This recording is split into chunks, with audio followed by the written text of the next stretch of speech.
Okay, got the Apple MagSafe charger in the studio. Let's go ahead and unbox this thing.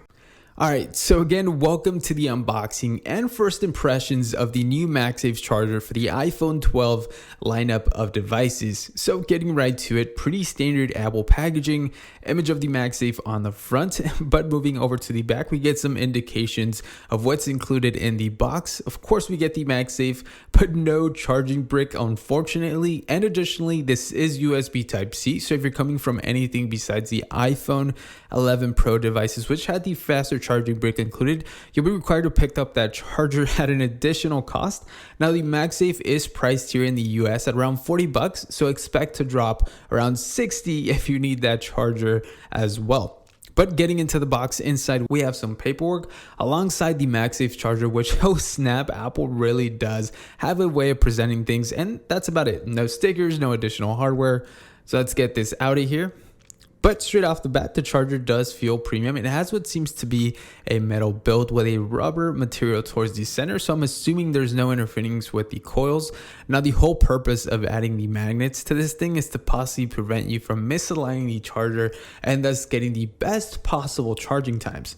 But because there are magnets here, you won't have to fiddle around with finding the sweet spot or possibly misaligning your device with the charger. So again, that's pretty sweet. Now, I believe these will get you some faster charging times, as it'll fast charge your devices at an upwards of 15 watts. And I believe without it, you're still getting these slower charge times at 7.5 watts. Now, unfortunately, I don't have an iPhone 12 here to test out how strong the magnets are, but I'd love to see how seamless or how hard it's going to be to just pick up your device and disconnect it from the MagSafe charger. But my assumption from what I can see is that it is going to require a bit of force just to get them to disconnect, which for one shows how secure this thing is. Now, older gen iPhones are still supported, so the MagSafe charger will be able to charge all of your wireless charging compatible devices. I'll have to test out how fast that ends up being on a later video, but I can try it out here on my iPhone 11 Pro Max, and it works just as fine, minus of course the magnets. Now, furthermore, Apple did mention about giving third parties the ability to also come up with some alternatives,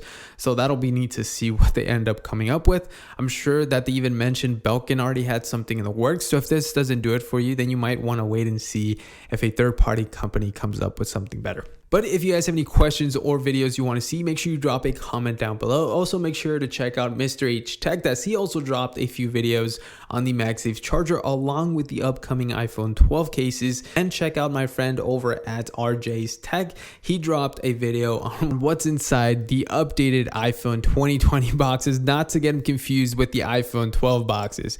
But anyways, make sure you hit that like button as well as subscribe, and we'll catch you guys on the next video. Peace.